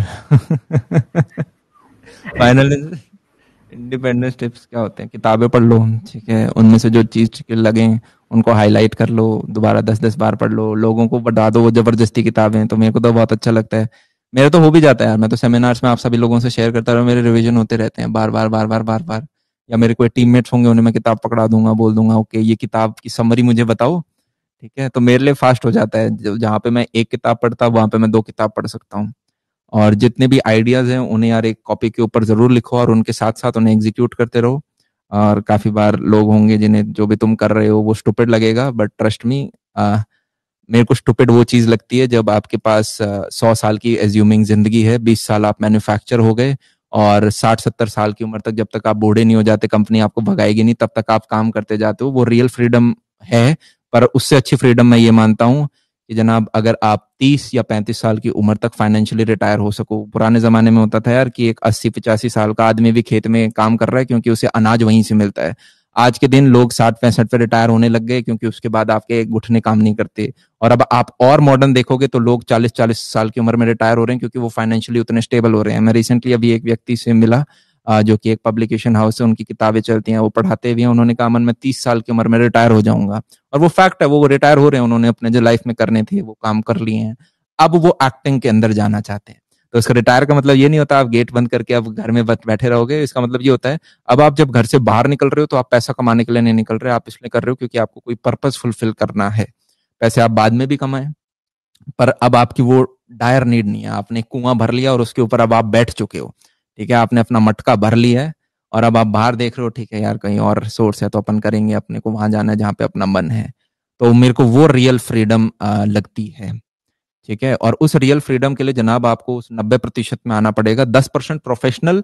आप शुरुआत के 1-2 साल बनो यार, आप किसको किसी कंपनी में, मान लो आपको टेक स्टार्टअप ही करना है, तो एक माइक्रोसॉफ्ट गूगल में जाना आपको एक बहुत स्ट्रॉन्ग एक्सपोजर दे सकता है कि ओके यार बड़े कॉर्पोरेट कैसे काम करते हैं, स्मूथ फंक्शनिंग कैसे होती है, आपका एक्सपीरियंस बढ़ रहा होगा। बट मीनवाइल कॉलेज के दौरान उस चीज पे थोड़ा थोड़ा काम करते रहें, उसे बड़ा करें। अगर कॉलेज के 4th ईयर तक वो चीज बहुत बड़ी नहीं होती है तो अपने जॉब के साथ साथ भी उस चीज पे काम करते रहें थोड़ा थोड़ा। एक पॉइंट ऐसा आएगा कि आप शायद जब अगर माइक्रोसॉफ्ट से 10 रुपए कमा रहे हो और वहां से भी आप 8-10 रुपए कमाने लग जाते हो, आप स्विच कर सकते हो, फुल टाइम उसे दे सकते हो, और आप ऊपर जाओगे। और ऐसा मत सोचना यार कल को कि आप स्टार्टअप अपना अगर स्टार्ट करते हो तो उसके बाद आपको कोई भी एक्सेप्ट नहीं करेगा। मान लो तुम एक कंपनी में काम करते हो Amazon, आपने 2 साल उसमें काम किया और उसके बाद आपने अपने स्टार्टअप के लिए निकल गए और आपने अपने स्टार्टअप के लिए मान लो एक इन्वेस्टमेंट राउंड भी निकाल लिया, छोटा मोटा 50 लाख से लेके 5 करोड़ का, जो भी आपने फर्स्ट इन्वेस्टमेंट राउंड निकाला। अब उसके बाद वो फेल हो गया। फेल होने के बाद ये नहीं कि यार आपकी लाइफ एंड हो जाएगी, अब आप इनफैक्ट ज्यादा वैल्यूएबल एसेट हो किसी भी और कंपनी के लिए। कोई भी कंपनी आएगी और आपको सीधा यार as a manager role, director role देखेंगे। मैं जितने भी यार एमएनसीज में गया हूँ वहां पे मैं किसी भी पर्टिकुलर, आपके फील्ड होते हैं यार ऊपर, आपके एक होता है बोर्ड ऑफ डायरेक्टर, मैं उस डायरेक्टर की बात नहीं कर रहा, आपके जो नीचे एक एक सेक्टर होते हैं, ठीक है, यार इसके डायरेक्टर ये हैं, लीडिंग हेड ये हैं। मैंने पूछा आप क्या था बैकग्राउंड आपका, बोले मैंने एक स्टार्टअप में काम किया था, वहां से फिर मैंने एग्जिट मार दिया था। मेजोरिटी लोग ऐसे होते हैं, ठीक है, क्योंकि एक व्यक्ति जो स्टार्टअप चला सकता है उसे यार बहुत ज्यादा एक्सपीरियंस होता है और वो एक्सपीरियंस फिर बड़े एमएनसीज यूज कर सकते हैं। उसे ये पता होता है कि लोगों को हायर कैसे करना है, मैनेज कैसे करना है, कम रिसोर्सेज में चीजों को एग्जीक्यूट कैसे करना है, सारी टेक्नोलॉजीज के साथ वो टच में रहता है, तो एक ज्यादा वैल्यूएबल एसेट हो जाता है कंपनी के लिए। ठीक है, done. Cyber security in India, scope of cyber security in India. भाई साहब देखो यार, मैं साइबर सिक्योरिटी से मेरा दूर दूर तक कोई लेना देना नहीं है, बट मेरे हिसाब से ये बच्चा ये पूछ रहा है कि भैया क्या मैं हैकिंग सीख लूं, ये वो वाला बच्चा है मेरे हिसाब से। आप हैकिंग यार सीख सकते हो, बट अगर आप ये पूछ रहे हो कि हैकिंग से क्या जॉब मिलती है, तो सीधी कंपनीज नहीं आ रही होती यार कि ओके वी नीड हैकर्स। ठीक है, आप मैक्स टू मैक्स अगर सर्वर बेस्ड कोई काम कर रहे होगे तो कोई कंपनी ने आपको हायर किया, there will be a team, जैसे फ्रंट एंड में होती है बैक एंड में होती है, वैसे सर्वर बेस्ड टीम होती है। आप जब किसी भी कंपनी में जाओगे आपको महीने 2 महीने वहाँ जो सीनियर होंगे वो काम सिखा रहे होंगे और आप हो सकता है सर्वर को हैंडल कर रहे हो वहां पर बैक एंड में बैठ के। बाकी इंडिविजुअल क्या कंपनी ऐसे इस कॉलेज में हायर करने आती हैं, तो नहीं आती। भैया मैं जब भी कुछ भी स्टार्ट करने की सोचता हूँ लाइक फ्रीलांसिंग और इंटर्नशिप, तो हमेशा लगता है मैं इसके लिए कंपैटिबल नहीं हूँ। इशू है किसी का। रिलेशनशिप थोड़ी ना यार जो कंपैटिबल नहीं हो, क्या चल रहा है ये। कंपैटिबल यार, एक तो हमेशा यूं याद रखो, थोड़ा सा है ना आपको डुबकी लगानी पड़ेगी। अगर आप एक तो पैशन शब्द को इतना गंदा समझ रखा है हमने, कुछ ऐसा जिसमें बहुत मजा आएगा, तो आप सीखते हो हाँ यार फ्रीलांसिंग करूंगा, ये ग्राफिक डिजाइनिंग अच्छी लग रही है या फिर XYZ स्किल अच्छी है। फिर उसके बाद जब पहला प्रोजेक्ट में काम करना, ओहो मैंने तो हाथ ऊपर खड़े कर दिए क्योंकि अब तो इसमें उतना मजा नहीं आ रहा है। तो जनाब वैसे नहीं होता है। अगर आप किसी छोटे बच्चे को पकड़ोगे जो स्पोर्ट्स में अच्छे होते थे बचपन में, याद आ रहा है फर्स्ट सेकंड क्लास में जो थोड़ा सा तेज भागते थे, गोल्ड सिल्वर मेडल ले लेते थे स्पोर्ट्स डे वाले दिन, तो वो उन बच्चों को कैसे पता चलता है यार, वो भागते हो, पकड़म पकड़ाई खेलते हो, छुपन छुपाई खेलते हो, देखते हैं यार मैं तो तेज भागता हूँ, मैं तो अच्छा हूँ, मैं तो जंप अच्छा लेता हूँ, ओहो मैं तो फुटबॉल गोल मैंने गोल पोस्ट में मार दी, शायद मैं स्पोर्ट्स में अच्छा हूँ। तो धीरे धीरे उनका वो बिलीफ बन जाता है और धीरे धीरे आप देखो कि वो व्यक्ति पैशनेट है अब स्पोर्ट्स के लिए, राइट। तो आप किसी चीज में थोड़ा सा बेहतर करते हो, एक बच्चा जिसके मैथ्स में 30 में से 30 आ रहे हैं छोटी क्लासेस में, वो इवेंचुअली देख रहा होते हो आप 5 साल बाद वो हर टाइम ही बढ़िया स्कोर कर रहा है क्योंकि अब मैथ्स उसका पैशन बन चुका है। बाकी उसे अप्रिशिएट करते हैं उस पर्टिकुलर चीज के लिए, वो अपने आप को उसमें बेहतर मानता है। तो आपको थोड़ी सी डुबकी लगानी पड़ेगी in order to figure out your passion, and passion means एक लैटिन शब्द है टू सफर, ठीक है, it does not mean to enjoy, it means to suffer for a worthwhile cause, जिसके लिए यार आप कल को 30-40 साल बाद मुड़ के पीछे देखो तो लगे वाह जी वाह मजा आ गया, क्या मस्त आदमी था यार, मैंने इतने चीजें उखाड़ दी, ओहो कुछ वर्थवाइल कुछ उखाड़ के गया हूँ जिंदगी में। एंड आई गेस वही रीजन था, मैंने एक अच्छी जगह पढ़ा था, जो जितने भी हमारे फ्रीडम फाइटर्स थे उनको यार कोई पैसा नहीं मिल रहा था लड़ने के लिए, but they were passionate for a worthwhile cause, तो वो जेल में भी गए और वो लड़े 3-4 साल दबा दबा के। तो वही चीज है यार, passion means to suffer not to enjoy. Done. ओ भाई साहब, ये बच्चा क्या कह रहा है मेरे को कमेंट सेक्शन में कुछ अबाउट फोटोग्राफी। भैया मेरे को फोटोग्राफी पे एक वीडियो अच्छा लगा, क्या मैं पूरा कोर्स कंटिन्यू करूं, बस यही तो। यार तुम्हें फोटोग्राफी में जाना है तो पूरी प्लेलिस्ट देख लो, तुम्हें नहीं जाना तो मत देखो, ये तो तुम्हारी इंडिविजुअल कॉल है, कोई स्पून फीड नहीं कर रहा होगा, कोई राइट या रॉन्ग नहीं होता, आपको लाइफ में चॉइसेस खुद ही उठानी होती हैं। और जब भी दो चॉइसेस मैं आपको सेलेक्ट करना हो, प्रोज हर साइड में होते हैं, आप बस ये देखो कौन सा कौन है जो कि आप बिल्कुल भी सह नहीं सकते, एक्सेप्ट नहीं कर सकते, उस चीज को आप छोड़ देते हो। और यार रिस्क की अगर आप बात करोगे, एक बहुत फेमस कोट है जो मैं दोबारा बोलना चाहूंगा, if you are not living on the edge then you are occupying too much space. अगर आप टॉप 0.1% में आना चाहते हो तो जनाब ऑब्वियस सी बात है, आपको वो करना पड़ेगा जो 99.9% लोग नहीं करते। हाँ, उसमें थोड़ा डर लगेगा पर मजा बहुत आएगा। ठीक है, झूले में डर लगता है पर मजा बहुत आता है, तो वो थ्रिल आपको वही दे रहा होगा। ठीक है, बस में बैठ के जिसमें ऑलरेडी 50 लोग हैं थ्रिल नहीं आएगा, आपको अकेले सोलो बाइकर बनना पड़ेगा और तेज चलानी पड़ेगी, तो आप यार जाम के अंदर से काट काट के आगे बढ़ रहे होगे। वही भैया 5 आवर सेमिनार मतलब तुम्हें घंटों से फर्क पड़ता है, 5 घंटे, मतलब जो चीजें लिख रहे हो। ओके, मेरे को तो बहुत मजा आता है, मैं तो चाहता भी हूँ ऑफलाइन होता तो और भी मजे आते। एक सेकंड में कमेंट्स पढ़ लूँ। Which skill has the best return of investment, something that is worth. अब वही आलसियों वाली बात कर दी, तुम कह रहे हो मैं सबसे कम इनपुट डालूं और मैक्सिमम आउटपुट मिल जाए। मैंने अभी बताया कोई भी डोमेन कमजोर नहीं होता, आप उस डोमेन में टॉप पे आते हो या नहीं वो मैटर करता है, और टॉप पे आने में जनाब यूजुअली 4 से 5 साल लग जाते हैं। रिगरस कंटिन्यूस मेहनत आपको डालनी होती है। फिर भी आप बोलोगे तो मैं आपको बता देता हूँ, it should be something related to technology, social media, तो वहां पे आज के दिन फास्टर ग्रोथ है। एंड बाकी सारे डोमेन्स अच्छे हैं। मेरा इसका बोलने का मतलब कुछ इस प्रकार से लो, चाहे आपको फैशन इंडस्ट्री में जाना है बट समहाउ फैशन को सोशल मीडिया से कनेक्ट करने की कोशिश करो, इंटरनेट से कनेक्ट करने की कोशिश करो। जो चीज आप 10 लोगों को दे सकते थे वो आप 1000 लोगों तक पहुंचाने की कोशिश करो।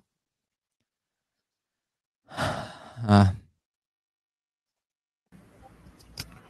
सर कुछ डेवलपर स्टूडेंट्स भी हमारे बीच, तो उनके एंड से क्वेश्चन आया है, why to attend a hackathon, how are hackathons beneficial for us as engineering student, as developer. Hackathons beneficial for us, तुम्हें आंसर देना है इसका? ओह, बच्चे पढ़ रहे हैं। हमारे पास यहाँ पे टीम में there are individuals who are working in Microsoft and other big companies, they are asking why should they join और attend hackathons, why are they beneficial. तो तेरे लैपटॉप कवर पे बहुत सारे पड़े हैं ना स्टिकर्स हैकाथॉन्स के, would you like to tell them? Just से वो आवाज आ जाएगी उनको। Hackathons have the same importance that projects do in your resumes. So it makes your entire profile more credible. So when you go for interviewing, the recruiter will look at your resume and they will look at the hackathons and they will look at you as someone who is credible, who knows how to build stuff, who knows how to code apps or websites. Hindi में वो ये कहना चाहते हैं कि जनाब अगर आपको कल को ऑफ कैंपस प्लेसमेंट्स के लिए बैठना है तो वहाँ पे जनाब रेफरेंस में आपका रेज्यूमे सबसे स्ट्रांग मैटर करता है। जैसे मान लो अर्पित अरोड़ा जो आज के होस्ट हैं हमारे यहाँ पे, इज वर्किंग इन अमेजॉन और आप उनके जूनियर हो, तो आप बोलोगे अर्पित भैया मेरे को भी अमेजॉन में आना है, तो वो बोलेंगे अच्छा यार दिखा तेरा रेज्यूमे कितना स्ट्रांग है। तो आप बोलोगे यार मैंने कोड शेफ पे 5 स्टार रेटिंग है, फलाना हैकाथॉन में मैं नंबर 1 2 3 आया था, मैंने यहाँ पार्टिसिपेट कर, अच्छा गूगल के स्टार्ट में मेरी 500 से कम रैंक है, देखो मैं कितना अच्छा कोडर हूँ। अर्पित भैया आप मेरा रेफरल आगे दे दो, मैं सेलेक्ट हो जाऊंगा और आपको अमेजॉन 50,000 रुपए देगी खुश होके कि आप एक अच्छे। तो इस प्रकार से यार हैकाथॉन्स इंपॉर्टेंट हो जाते हैं। साथ में यार आपको एक बहुत सारे इंडिविजुअल्स के साथ आप compete कर रहे होते हो, ठीक है, तो एक वो वाइब भी आ रही होती है कि यार हाँ भाई हम कुछ मस्त कर रहे हैं कोडिंग में, आपको काफी सारी चीजें सीखने को मिलती हैं क्योंकि आप और लोगों के साथ टच में आते हो। ये छोटे मोटे फायदे हैं, बट आपको जाने ही टेक में है तो हैकाथॉन से एक बहुत अच्छी चीज है। इट्स लाइक कि आपको लॉन टेनिस में भाई नेशनल्स तक जाना है तो आपको जोनल खेलने पड़ेंगे, ठीक है, और वहां पे आप सीख सीख के और कॉम्पिटेंट हो रहे होगे। हैकाथॉन्स रिलेटेड जिसको भी क्वेरीज, जिसको भी क्वेश्चंस थे, एमएलएससी अभी हैकाथॉन करा रहा है in the coming week 57 March, तो बिल्कुल you are all welcome to participate and will all learn a lot basically. Okay,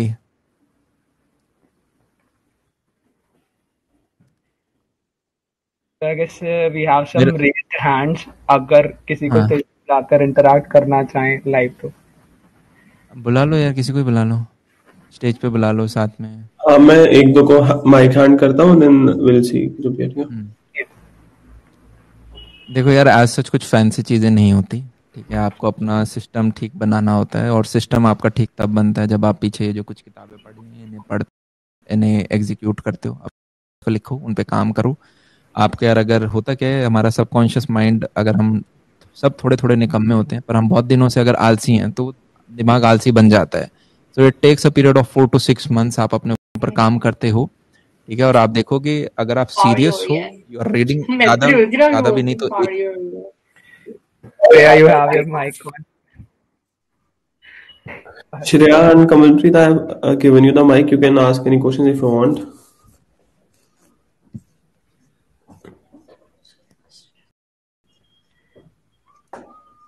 Shreya, Kamalpreet, do you want to ask something or?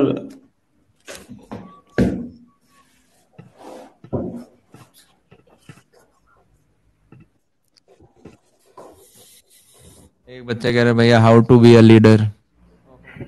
चलो ठीक है, कुछ वैल्यू पॉइंट्स बना देते हैं। व्हेन लीडर का मतलब यार ये नहीं होता कि आप वो दूसरों के ऊपर कितना अच्छा कमांड मार पाते हो। इट्स अबाउट कि if someone is stepping in your room या फिर कोई आपसे आके बात कर रहा है, सो ही शुड फील एम्पावर्ड। क्या है कि अब वो कल तो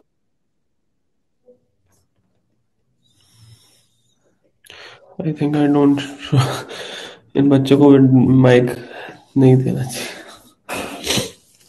नहीं यार, यूजुअली बच्चे सही होते हैं। मतलब अभी रिसेंटली हमने एनएसआईटी में सेमिनार लिया था और वहां पे होस्ट ही नहीं थे, सिर्फ बच्चे थे और सारे बच्चों के पास सारे एडमिन राइट्स थे। मतलब बच्चे चाहें तो मुझे म्यूट भी कर सकते हैं, बट लकीली सारे शरीफ बच्चे थे और कुछ ज्यादा नहीं हुआ।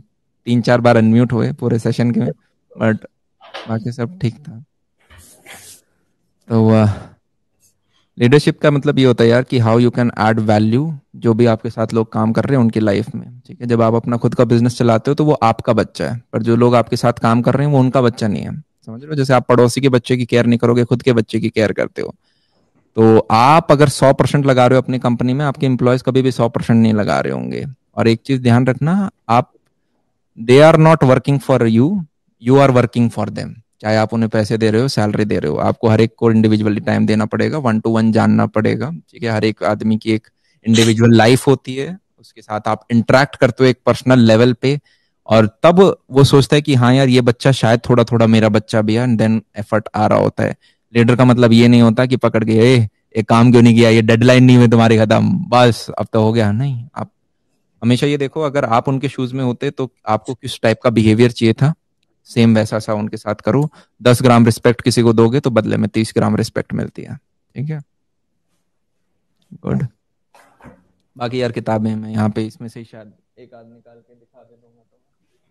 तो एक है लीडरशिप सूत्र, पता नहीं इसमें अभी है या नहीं है। बाकी सारी किताबें आप बहुत अच्छी हैं।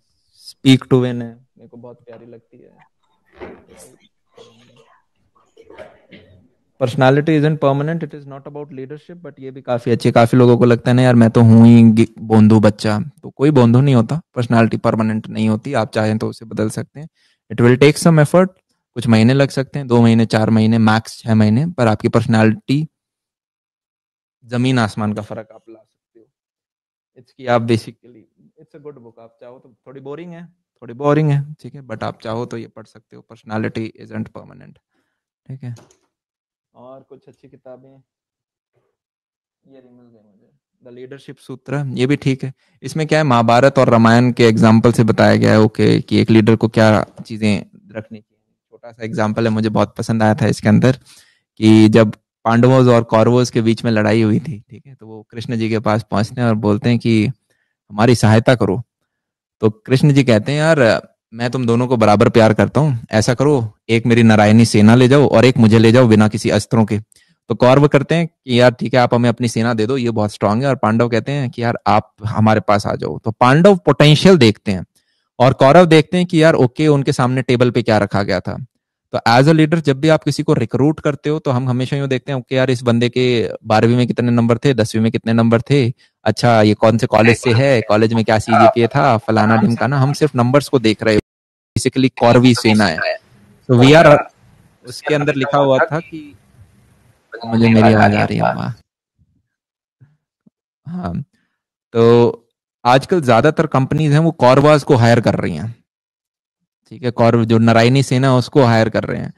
और काफी बार यार मैंने अपनी हायरिंग में भी ये चीज देखी है कि ऑन पेपर एक कैंडिडेट बहुत स्ट्रांग लगता है, ठीक है, आप उसका इंटरव्यू भी लेते हो तब भी वो बहुत स्ट्रांग लगता है, पर 2 महीने बाद जब काम देखते हो तो आप देखते हो यार एक ऐसा बंदा जो कि शायद आईआईटी का नहीं है, शायद एक छोटे कॉलेज का है, पर यार क्या दबा के काम कर रहे हैं, वो वैसे 2 आईआईटी के बंदों के बराबर है। तो वो है आप पोटेंशियल देख पाते हो, यानी देन यू बिकम अ पांडवा। ठीक है, तो ये कुछ कुछ चीजें हैं जो कि आप किताबों में देखते हो। तो इस मॉडल से मुझे ये समझ में आया कि अब मैं जिसको भी हायर करता हूँ तो फर्स्ट मंथ में मैं बोलता हूँ ओके यार this is your learning phase. So for example today I hired someone for 40,000 rupees. So I will say कि यार पहले 1 महीने आप सिर्फ 15,000 रुपए में काम करोगे, ठीक है. अगर मुझे आप पसंद आए, ठीक है, देन हम कंटिन्यू कर रहे होंगे. तो उस 1 महीने में उस आदमी का पूरा पोटेंशियल दिख जाता है कि यार ये असली में क्या है. आप उनका, ठीक है, फिर आप कौरवों को नहीं हायर कर रहे और नारायणी सेना को नहीं हायर कर रहे हो. एंड देन अगर वो व्यक्ति, तो वो आप फिर उसको टोटल जा रहे होते हो. हाँ भैया इसी से रिलेवेंट एक क्वेश्चन आया था, कॉलेज की पढ़ाई को कितना टाइम दे?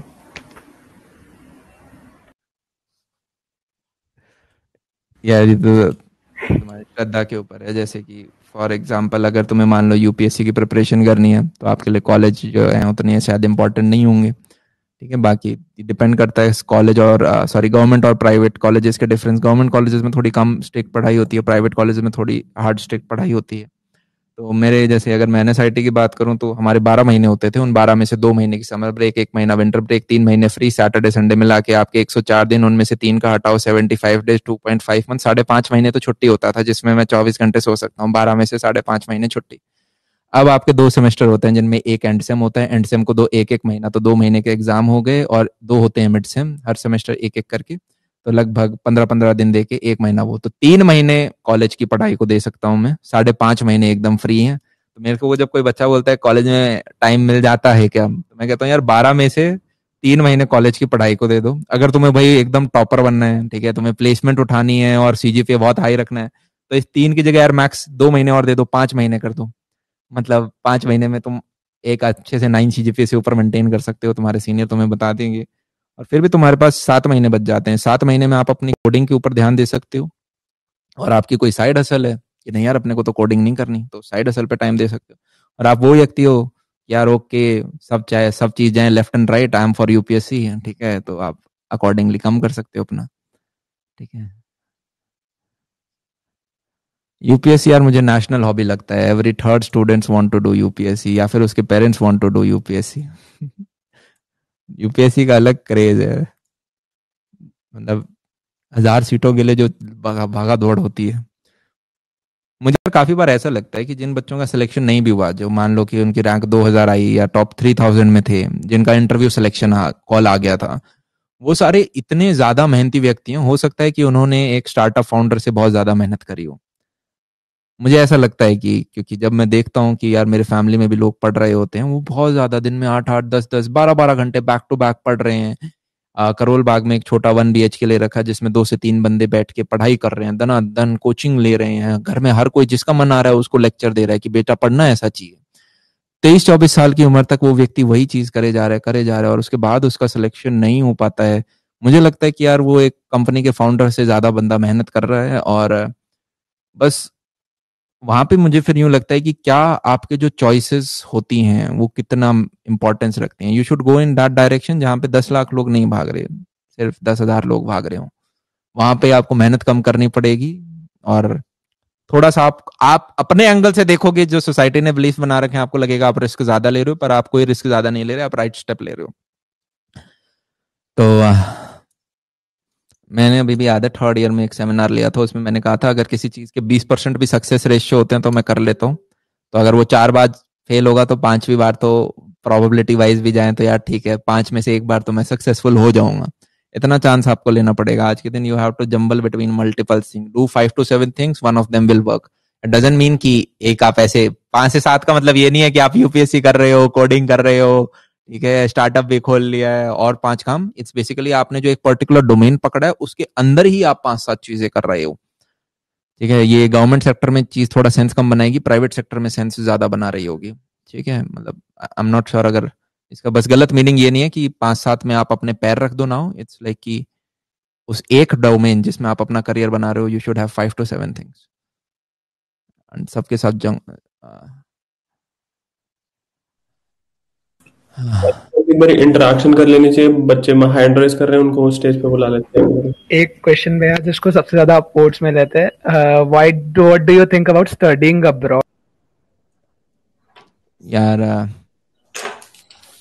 इस पे बड़ा आंसर हम लिख सकते हैं। बाकी मुझे अगर सिर्फ बीटेक की बात है यार, इंडिया में आपके पास बहुत सारी अपॉर्चुनिटीज हैं, पर मान लो आपका इंडिया में किसी भी अच्छी जगह पे एडमिशन नहीं हुआ और पेरेंट्स के पास हैं 2-3 करोड़ लगाने के लिए, मतलब 1 से 2 करोड़ आपके लगते हैं, तो ठीक है आप बीटेक बाहर से कर सकते हो।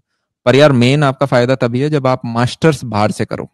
ठीक है, तो मेरे बैचमेट्स में शायद ही बहुत कम इंडिविजुअल्स हैं जिनका अगर बैचलर्स में अच्छा पैकेज चला गया तो वो मास्टर्स के लिए जा रहे हैं, वो अपनी यहाँ पे ही 2-3 साल जॉब करना चाहते हैं। उसके बाद एक आपके पास ऑप्शन होता है, 4th ईयर में आप जीआरई का दे सकते हो पेपर, वो 5 साल तक उसकी मान्यता होती है जो भी आपके नंबर लगे होते हैं। तो आप पेपर 4th ईयर में दो और चाहो तो 3 साल बाद आप फिर कल को मास्टर्स के लिए जा सकते हो, थोड़ा 2 साल पैसे भी कमा सकते हो। बाकी यार मुझे तो to be honest personal level पे पूछोगे, मेरे को तो इंडिया में ही सब बहुत अपॉर्चुनिटी दिखती है।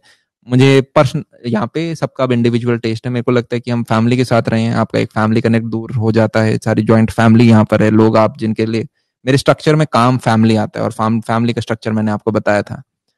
तो मेरे इसलिए इंडिया नहीं छोड़ सकता। मुझे लगता है कि जब हमारे देश के अंदर ही 100 करोड़ से ऊपर लोग हैं, तो आपको चाहे प्राइवेट सेक्टर में जाना है तो पूरा मार्केट प्लेस है, गवर्नमेंट सेक्टर में अगर जाना है तो भाई अगर सही मन से जा रहे हो तो इम्प्रूव करने का भी बहुत स्कोप है। ठीक है, तो मेरे को तो इंडिया बहुत ठीक लगता है। पर आप यूं बोलो कि यार इंडिया में मास्टर्स उतनी अच्छी नहीं होती और मुझे करनी ही करनी है, तो हाँ आप जा सकते हो। और आप अपॉर्चुनिटी वाइज पूछोगे तो एल से कोई 10वीं 11वीं क्लास का बच्चा देख रहा है, बीटेक इंडिया से करो, अच्छे कॉलेज में जाओ, प्लेसमेंट ग्रैब करो, कल को मास्टर्स चाहिए तो आप बाहर से कर सकते हो। ठीक है, मास्टर्स में पैसे भी कम लगेंगे और तब तक आपके पास ऑलरेडी एक जॉब भी होगी इंडिया में अच्छी स्टेबल। हो सकता है 2 साल बाद जॉब करके आपको लगे नहीं यार मुझे तो यहीं पे करना है, या फिर मुझे मैनेजमेंट में जाना है, तो आप एमबीए कर रहे हो। या फिर काफी इंडिविजुअल्स तो ऐसे हैं जिनके पैकेज इतने अच्छे अच्छे लग रहे हैं कि वो कहते हैं यार एमबीए के बाद भी क्या करेंगे, एवरेज पैकेज एमबीए का उस मेरे पैकेज से कम है, तो वो लोग करते नहीं, वो बैचलर्स में ही कंटिन्यू रहते हैं आगे। तो अलग अलग बच्चे हैं वो, आप विद टाइम अपनी रास्ता पकड़ लोगे। ज्यादा है तो यार यूं बोलूंगा कि अपने से जो 3-4 साल बड़े जो बंदे हैं जिन्होंने ऑलरेडी प्लेसमेंट वगैरह ग्रैब कर रखी है, 1-2 साल का एक्सपीरियंस है, उनके साथ 2-2 3-3 घंटे का भी बैठ के देखो। ये देखो कि यार किसी दिन गुड़गांव नोएडा चले जाओ या हैदराबाद बैंगलोर चले जाओ और अपना किसी कॉर्पोरेट ऑफिस में चले गए, बाहर बाहर से देख लिया, अलाउ भी करते हैं वहां, आप अंदर जाके देख सकते हो, तो आपको काफी एक अच्छी वाइब आ रही होगी। अच्छा यार मैं जा कहाँ रहा हूँ, मैं किस चीज के लिए प्रिपेयर कर रहा हूँ, क्या मुझे यहीं जाना है, क्या ये मेरे लिए बनी है।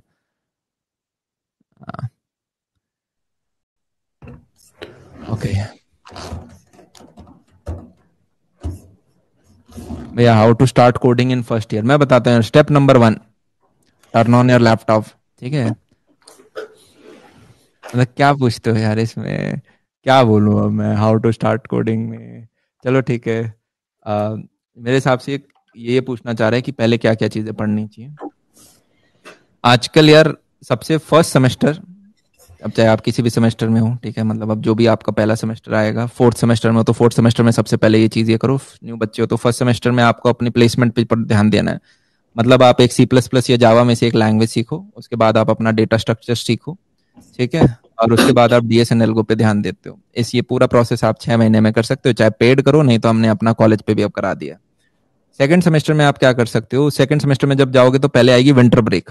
अब उस विंटर ब्रेक में आपके पास ऑप्शन है, मान लो आपने सिर्फ C++ सीखी थी, तो अब ये विंटर ब्रेक में थोड़ा सा जावा सीख लो। भैया मैं जावा क्यों सीखूं, क्योंकि जावा से अब आप हो सकता है डेवलपमेंट साइड में इंटरेस्टेड हो तो एंड्रॉइड वगैरह स्टार्ट कर सकते हो। तो अब सेकंड सेम में आपने थोड़ा थोड़ा जावा सीखा था, बस विंटर ब्रेक में जावा सीखा, और जो आपकी फर्स्ट सेमेस्टर की प्लेसमेंट है, कोर्स है, उसी में अब आपने कॉम्पिटेटिव क्वेश्चन और स्टार्ट कर दिए, हैकर रैंक पे स्टार्ट कर दिए, लीड कोड पे स्टार्ट कर दिए, कोड शेफ पे स्टार्ट कर दिए, थोड़े थोड़े। कोड शेफ थोड़ा हार्ड पड़ता है तो हैकर रैंक थोड़ा इजी है, वहां पे देख लिए, जीएफजी गिग्स फॉर गिग्स पे चले गए। फिर सेकंड सेमेस्टर के बाद जो समर ब्रेक आएगी, उसमें आप क्या कर सकते हो, 2 महीने की ब्रेक है, इसमें एंड्रॉइड डेवलपमेंट सीखूंगा, क्योंकि जावा तो मैं ऐसे ही थोड़ा थोड़ा सीख लिया था पिछले विंटर में, ठीक है, एंड्रॉइड डेवलपमेंट सीख लिया। अब उसके बाद दोबारा सेमेस्टर आएगा, फिर से विंटर ब्रेक आएगी।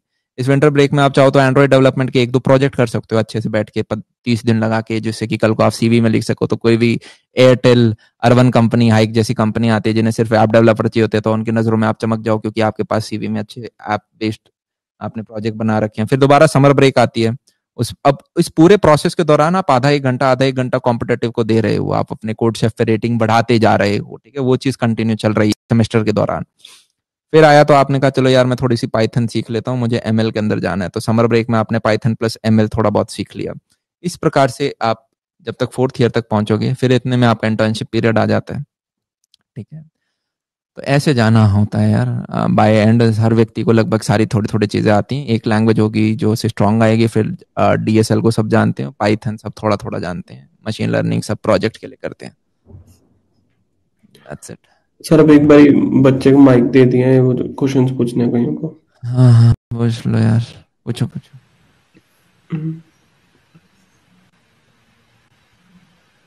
Hrithik. Hello, am I audible?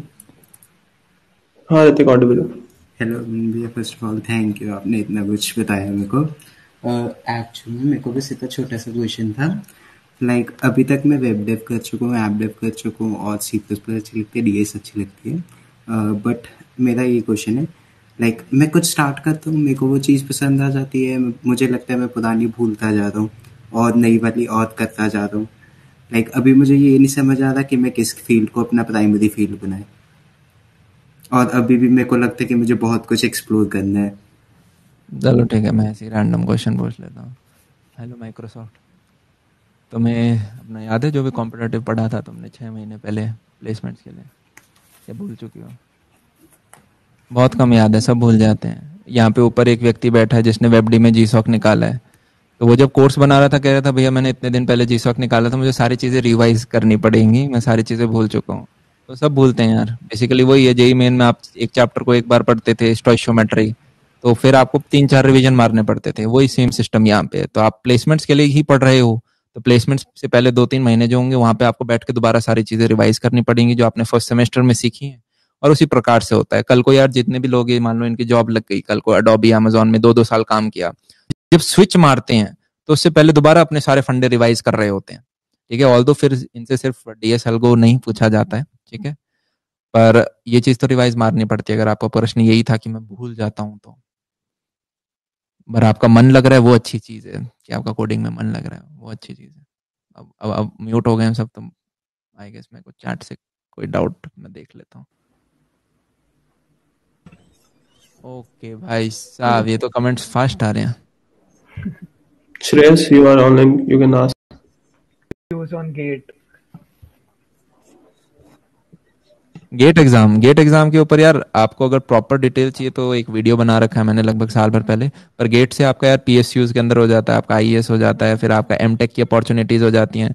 I guess कुछ कंपनीज भी हैं, सॉरी कुछ कंट्रीज में आपकी कुछ यूनिवर्सिटीज भी हैं जो कि आपका सीधा फॉरेन एडमिशन भी एक्सेप्ट करती हैं गेट एग्जाम के बेसिस पे। तो वो प्रॉपर वीडियो मैंने बना रखा है, आप वो देखोगे तो आपको एक्यूरेट इन्फॉर्मेशन मिल रही होगी। ठीक है, वीडियो मैंने ही बनाया था लगभग 1.5 साल पहले।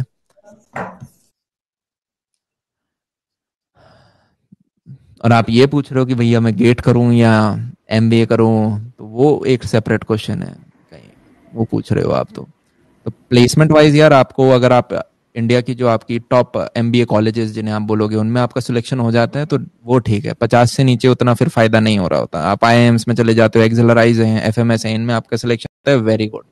एक बार सिर्फ कैट का पेपर नहीं होता, बाकी भी होते हैं, जैट होते हैं, बहुत सारे पेपर हैं आपके। इनके ऊपर भी मैंने वीडियो बना रखा है। एमटेक वर्सेस आपका एमबीए वीडियो ऑलरेडी है यूट्यूब के ऊपर, आप जाके देख सकते हो। डिटेल्ड है, आधे आधे घंटे के वीडियो, वो ज्यादा फ्रूटफुल रहेंगे एज कम्पेयर टू कि मैं सेमिनार में ही आपको बताऊं।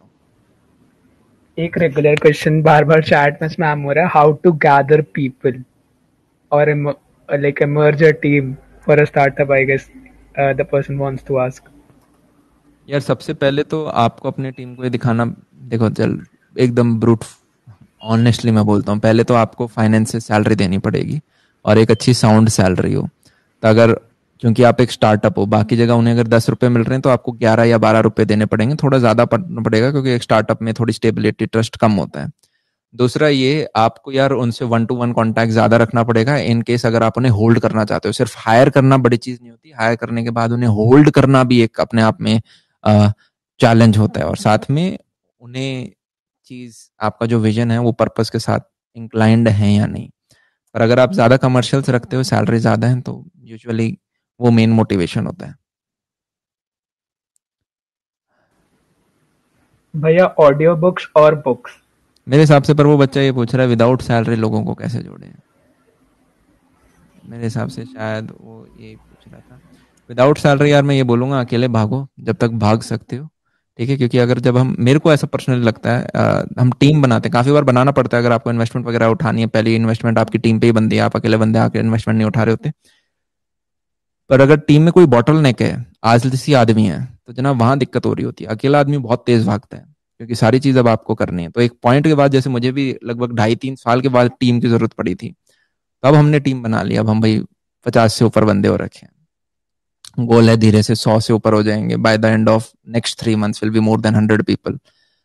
तो एक पॉइंट के बाद टीम इज गुड। पहले अकेले भागो दबा के, वो एक है ना हिंदी में फेमस कोट कि तू बस मेहनत करता जा, समय के साथ काफिला पीछे जुड़ता जाएगा, इस प्रकार से कुछ वही सेम चीज है। बुक्स, ऑडियो बुक्स, मैं तो बोलूंगा पहले मैं ऑडियो बुक्स पढ़ता था, पर ऑडियो बुक्स जल्दी खत्म तो हो जाती हैं पर रिटेन नहीं रहती। तो इसलिए फिर अब तो मैं यूं करता हूँ, मेरे टीम में कोई बंदा है, उसी को मैं बोल दूंगा बुक पढ़ लो, वो समरी दे देंगे मुझे, फिर मुझे वो रिवाइज भी करा देंगे। वो आदमी बैठेगा आगे, और 3 से 4 घंटे मुझे लगते हैं पूरी बुक की समरी मिलने में, और उस चीज़ को हम वापस डिस्कस करते हैं। फिर मैं आपके साथ सेमिनार्स में शेयर करता हूँ, तो मेरे रिविजन्स होते रहते हैं और मैं अपनी लाइफ में इम्प्लीमेंट करता रहता हूँ। फिर कभी कभी मान लो खुद बुक पढ़ रहे हैं, तो अब मुझे बुक्स ज़्यादा अच्छी लगती हैं, तो मैं प्रेफर करता हूँ कि पहले एक जगह लाइब्रेरी में चले जाएं या बुक स्टोर में जाएं। ऑनलाइन किताबें ना खरीदूं, क्योंकि ऑनलाइन में सिर्फ बुक कवर दिखता है, पन्ने अंदर पन्ने पलट के नहीं देख सकते। फिर जो बुक पसंद आए उन्हें लेके आए, जो चीज़ अच्छी लगे उसको बुक के अंदर ही मार्क करो, गोले वोले बनाओ, साइड में लिखो, ठीक है, तो वो ज्यादा फ्रूटफुल होता है। ऑडियो बुक जल्दी खत्म होती है पर रिटेन नहीं हो पाती। तो अगर आपको असली में वैल्यू एडिशन करना है, तो मतलब आप समझ रहे होगे, अच्छा हाँ मजे आ रहे हैं, पढ़ रहा हूँ किताब से सीखने को मिला, पर 15 दिन बाद आप भूल गए क्या पढ़ा था उससे। तो वो एक छोटा ड्रॉबैक लगता है। आप चाहो तो दोबारा पढ़ सकते हो उसे, पर मेरे को लिखना ज्यादा फायदेमंद लगता है। और एक रिसर्च भी है, अगर आप अपने जो भी गोल्स हैं या मिशन स्टेटमेंट है उसको लिखते हो, तो यू बिकम, वो व्यक्ति 10 गुना ज्यादा अमीर बनते हैं। Those people who write their mission statements are 10 times more richer. तो लिखने से क्या है कि आप फालतू चीज नहीं लिखते, जो चीज पे विचार लिखा है वही लिखते हैं हम।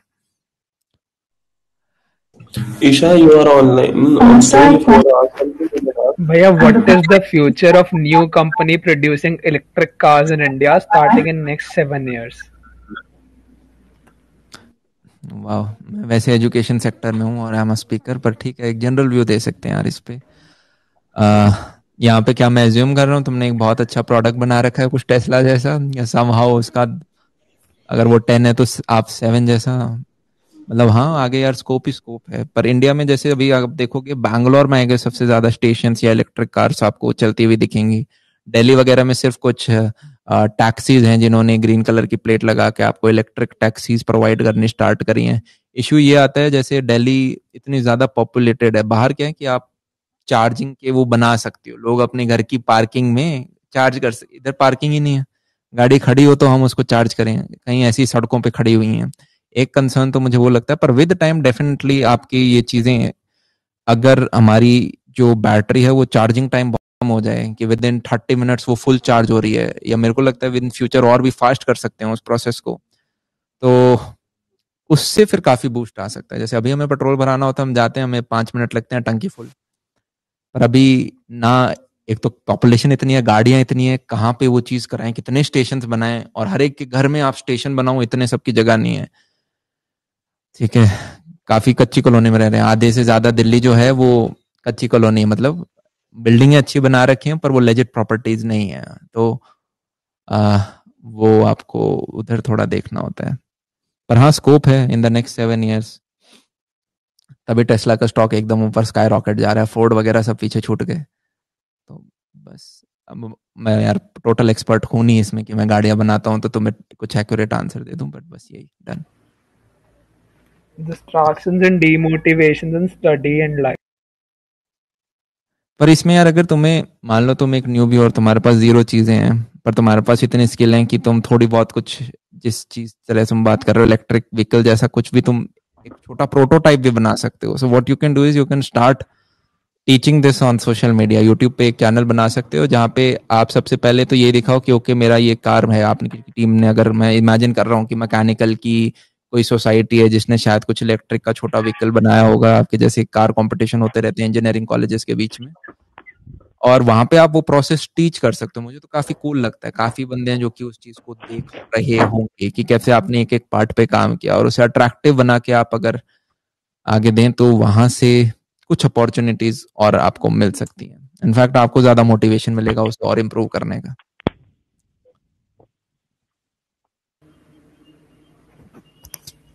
सर एक क्वेश्चन को कोट्स मिले हुए हैं, distractions and demotivation in study and life.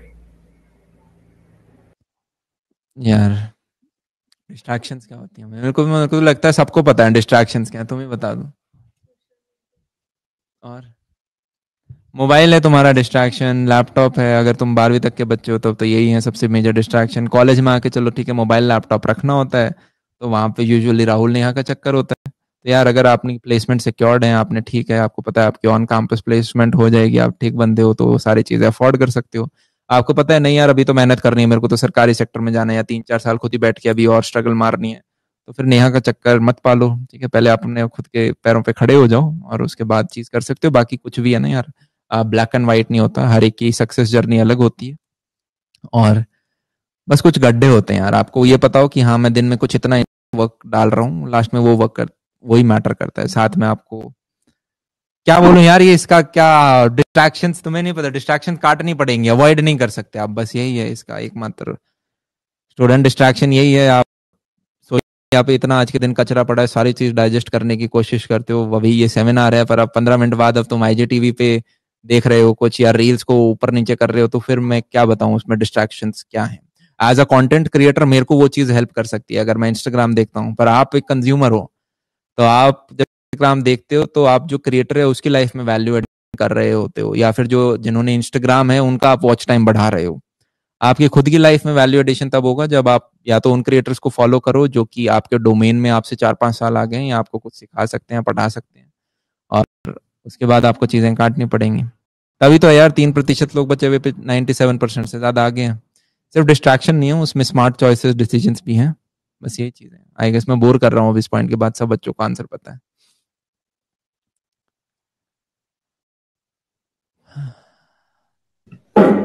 और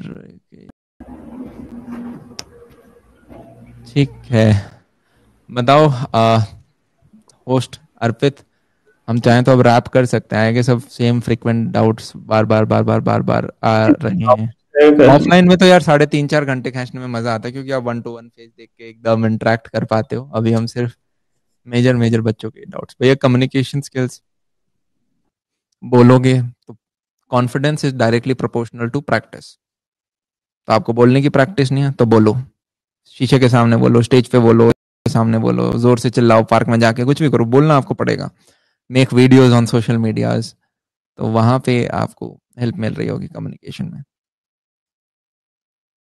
कोई कोर्स खरीदने से नहीं बढ़ती यार कम्युनिकेशन स्किल, ठीक है आप थोड़ा बहुत फायदा हो सकता है, पर वो काम आप फ्री में भी कर सकते हो। आज के दिन शीशे के आगे खड़ा होना है, सोशल मीडिया पे कंटेंट डाल दो, हो गया communication skill strong. Then college society join कर लो, डिबेटिंग सोसाइटी ज्वाइन कर लो। आज ऑल्दो भी सब ऑफलाइन नहीं हुआ है, पर बस यही सारी चीजें।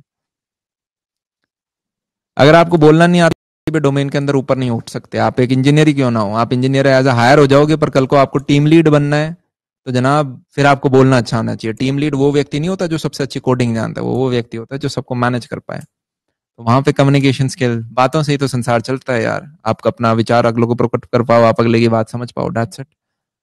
ये छोटी स्किल्स हैं, सिखाई नहीं जाती, ना कम्युनिकेशन स्किल सिखाई जाती है, ना रिलेशनशिप सिखाए जाते हैं, ना फाइनेंशियल इन्वेस्टमेंट सिखाया जाता है कॉलेज के अंदर, पर यही सबसे इंपॉर्टेंट चीजें हैं। ना प्रैक्टिकल फैमिली स्ट्रक्चर सिखाया जाता है। तो ये किताबें सिखा देंगी आपको जो पीछे।